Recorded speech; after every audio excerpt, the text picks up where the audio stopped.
En este vídeo correspondiente al tema 4 sobre seguridad en redes, vamos a comenzar viendo las amenazas que podrían afectar a una red.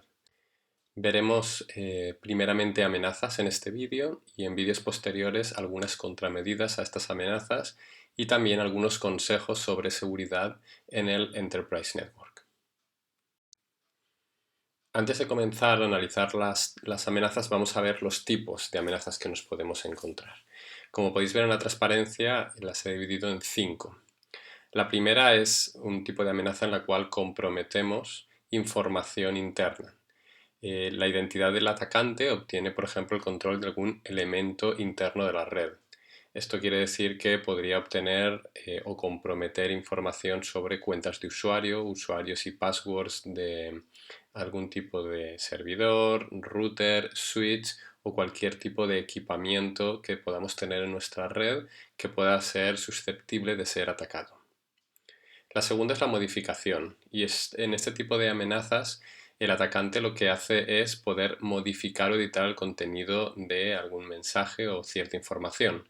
Un ejemplo podría ser un ataque de cualquier atacante que edita la página web de nuestra empresa para poner mensajes o sustituir algún tipo de información que confunda a nuestros clientes o que produzca algún tipo de problema a la larga.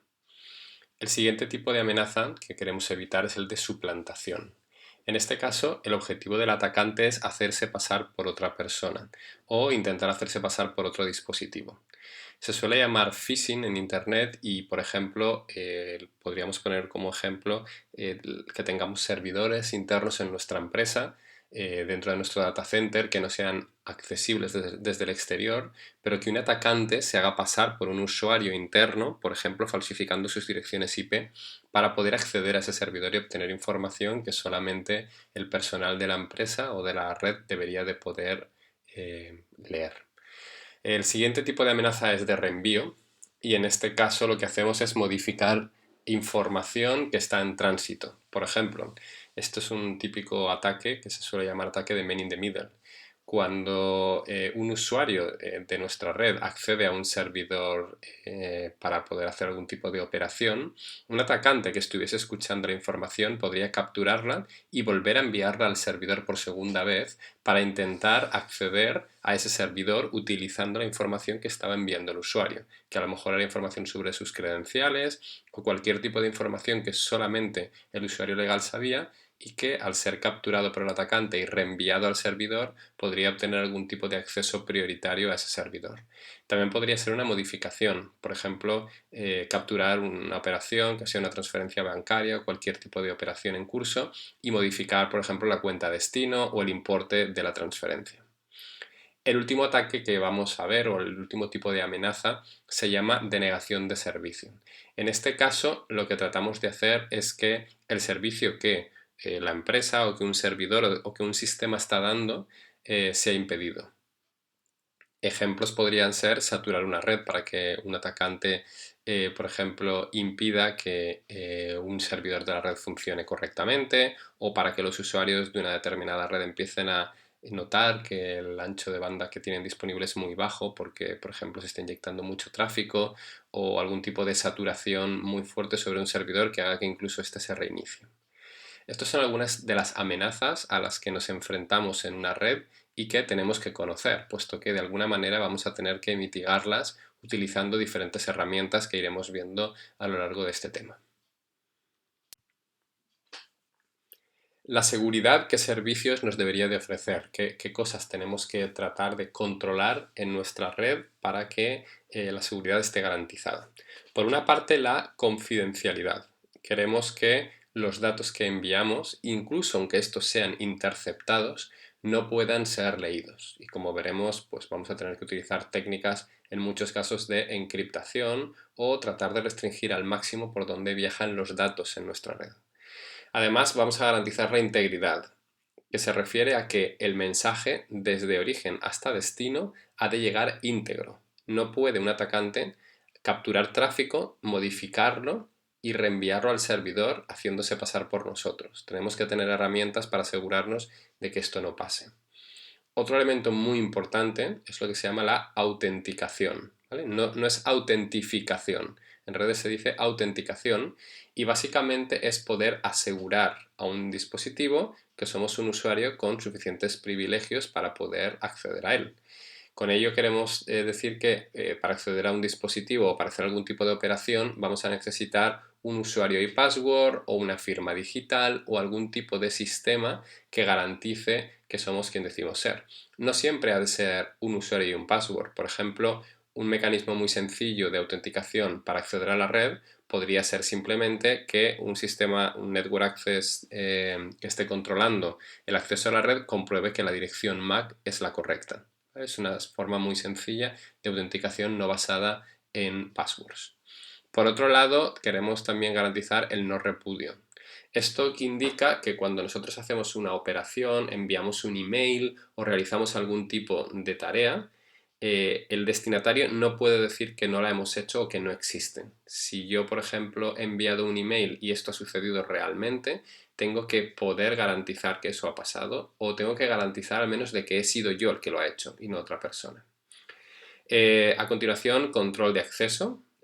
Por ejemplo, cuando tenemos nuestra red, pues vamos a dar acceso a nuestros usuarios a ciertos servidores, pero no queremos que los usuarios que están en nuestra red, por mucho que sean clientes nuestros o que sean usuarios de nuestra propia red o trabajadores, que puedan acceder a ciertos servidores de seguridad o que tengan acceso a información de routers, switches o a su configuración. Y para eso hay que controlar el acceso con diferentes niveles de privilegio.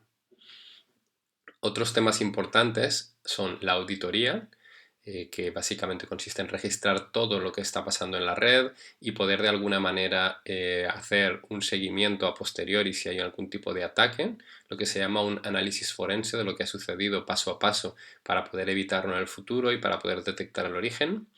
Tener alarmas configuradas que nos avisen de alguna anomalía que esté sucediendo en algún instante de tiempo y que requiera de nuestras acciones como administradores de red.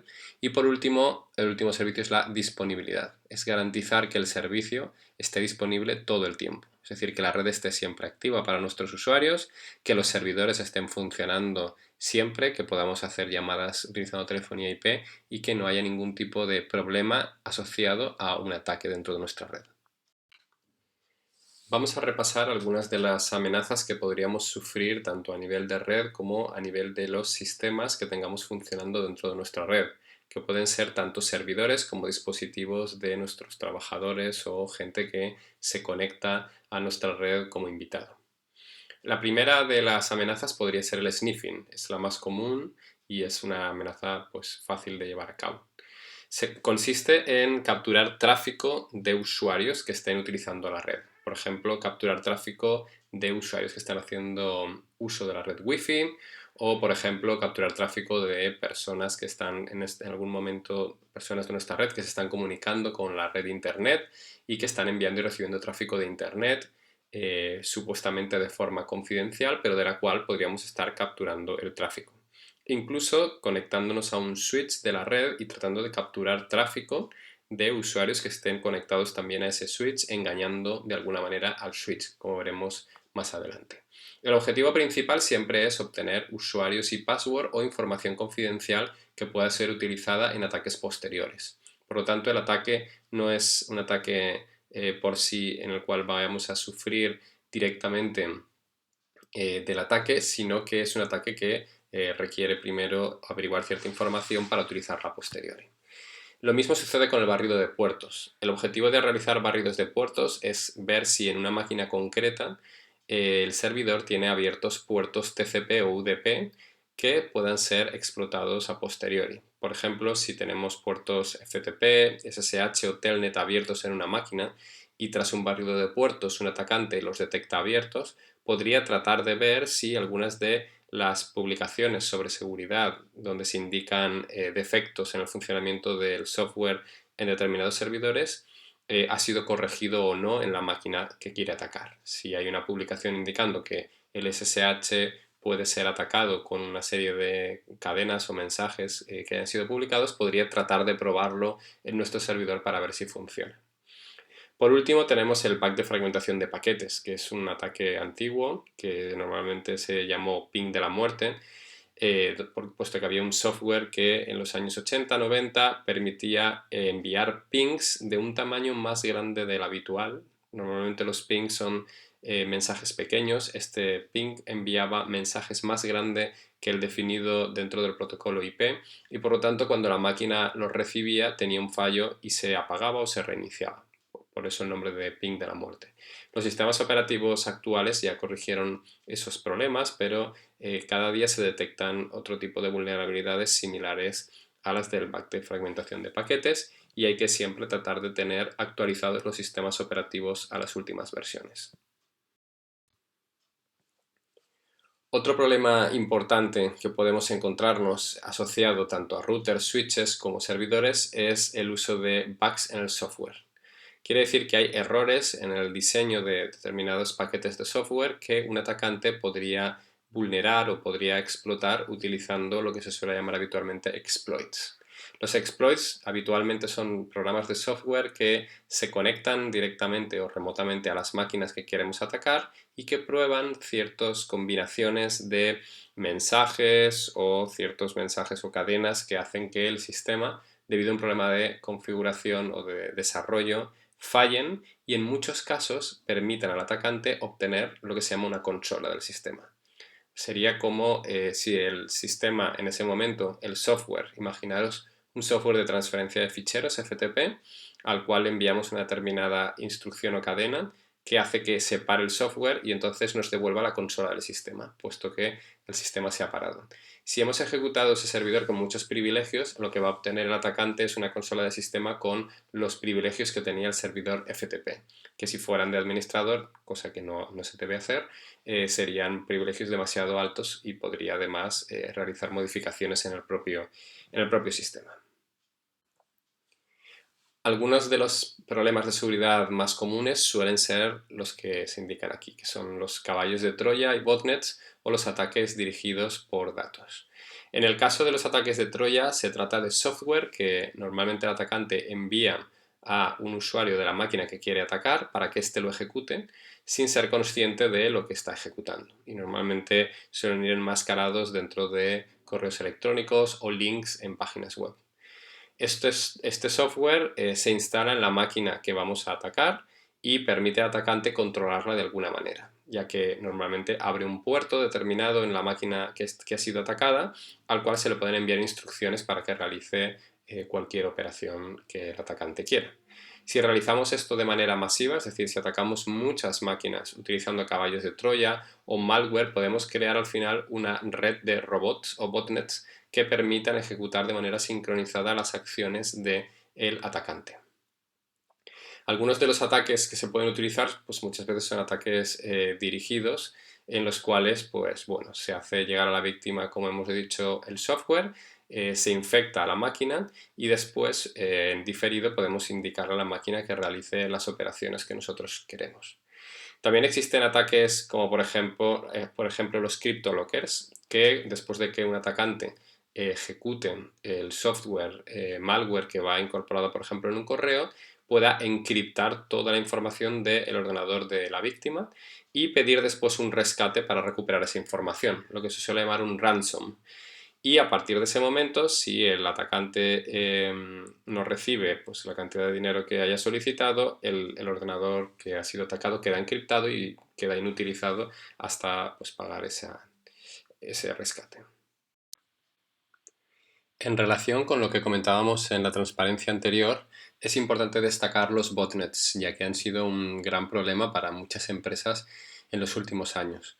En el caso de botnets, lo que ha sucedido es que debido a malware instalado a través de navegación por páginas web o software enviado por correo electrónico o caballos de Troya que han conseguido instalar software en determinadas máquinas, los atacantes, en este caso sería un atacante que, como el que tenemos en la figura, el ordenador rojo, dispone de un ejército de zombies, como se le suele llamar en este caso, o de robots, que están a su disposición y ante una determinada orden podrían realizar de manera sincronizada un ataque.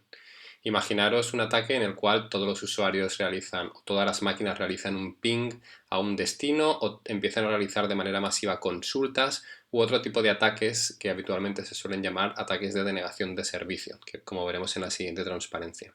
Algunos de estos ataques y de malware que ha permitido llevarlos a cabo aparecen en la transparencia. Storm y Conficker pudieron infectar entre 10 y 15 millones de máquinas Windows para hacer ataques coordinados. Flashback atacó por primera vez máquinas Mac con 600.000 máquinas a su disposición, y hubieron otro tipo de malware también conocido que pudo infectar muchos dispositivos. Desde que existe lo que se llama el Internet de las cosas, esto se ha extendido mucho más, puesto que muchas cámaras IP o televisiones IP o dispositivos que se pueden conectar a Internet no tienen las medidas de seguridad o firewalls disponibles en software para ordenadores de sobremesa, desktop o portátiles. Por lo tanto, son más fáciles de infectar y pueden realizar el mismo tipo de ataque que otras máquinas más complejas. Entre los ataques de denegación de servicio más conocidos podemos destacar tres. El primero de ellos se llama SymFlooding y básicamente consiste en inundar de mensajes de inicio de conexión. Si recordáis, cuando TCP realiza una conexión con otra máquina, utiliza el saludo a tres vías, y el primero de los mensajes es el mensaje que lleva el flag SYN para iniciar la conexión.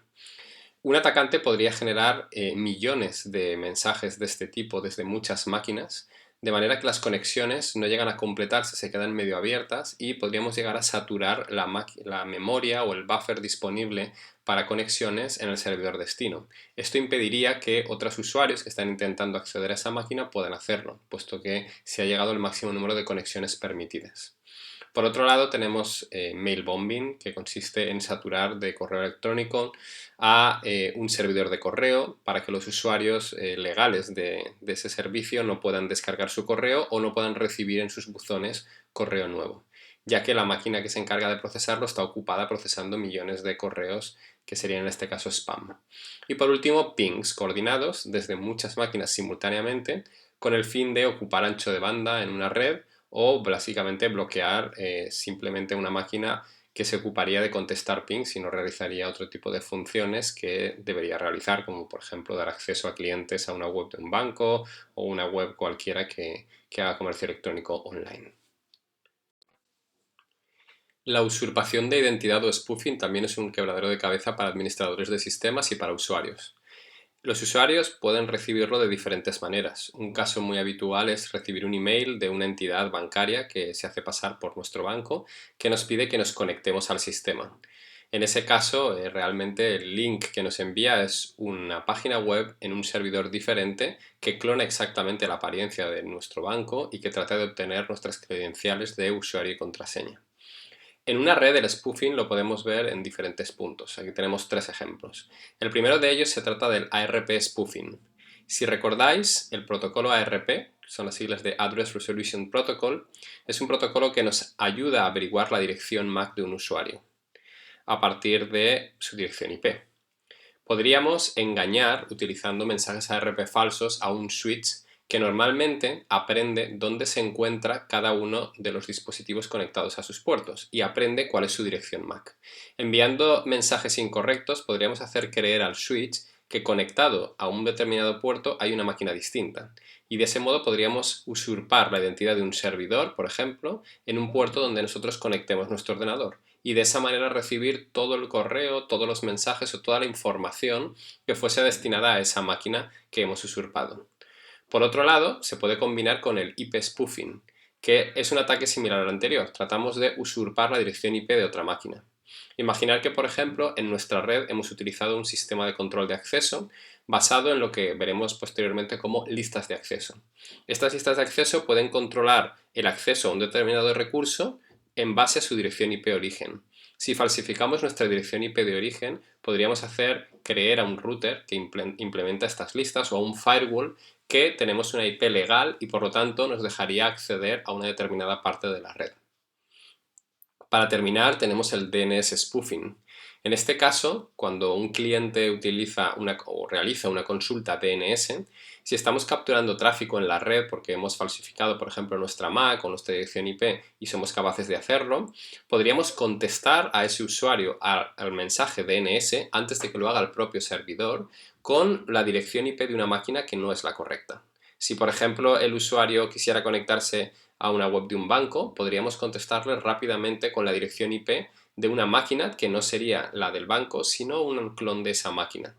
Y por lo tanto, podríamos falsificar la página web y obtener sus credenciales de acceso, simplemente mandándole direcciones DNS que fuesen incorrectas. Otro tipo de problemática que podemos encontrarnos en la red es el secuestro de conexiones, lo que se llama el hijacking. El secuestro de conexiones lo que hace es básicamente tratar de aprovechar una conexión que está estableciendo un usuario o que ya ha establecido e infiltrarse en ella. Si, por ejemplo, utilizamos un sniffer y un sistema automático que en cuanto detecta que el flag de inicio de conexión, el flag SYN, está establecido en una conexión, tratar de incorporarnos a esa comunicación y tratar de robarle la conexión al usuario. Podríamos enviarle algún tipo de mensaje al usuario para terminar su conexión y usurparla y poder con su conexión acceder a un servidor al cual nosotros a priori no tendríamos acceso, pero que tendríamos acceso gracias a que hemos usurpado su identidad durante el proceso de conexión. En resumen, bueno, todas las líneas de investigación en seguridad comparten una idea que hay que tener en cuenta para el desarrollo de nuestras redes. Y es que una de las maneras de protegernos de muchos de los ataques que hemos estado viendo es tratar de concentrar la mayor parte de seguridad en un punto. Y ese punto tiene que ser aquel por el cual tenga que pasar todo el tráfico de entrada y de salida a la red. Como veremos en la mayor parte de las redes, por ejemplo, la conexión a Internet se hace o se obliga a que todos los usuarios, tanto de tráfico que entra como de tráfico que sale, pase por un punto determinado o por una subred o una VLAN determinada. En ese VLAN normalmente es donde se concentra toda la capacidad de seguridad que podemos tener, incorporando dispositivos que veremos más adelante como firewalls o cortafuegos o sistemas de detección y de prevención de intrusos, con el fin de mitigar todos los problemas que hemos estado viendo y evitar que hayan diferentes puntos de entrada puntos de entrada y de salida que pudieran afectar a la seguridad de una manera mucho más compleja. Todo esto lo veremos en los siguientes vídeos.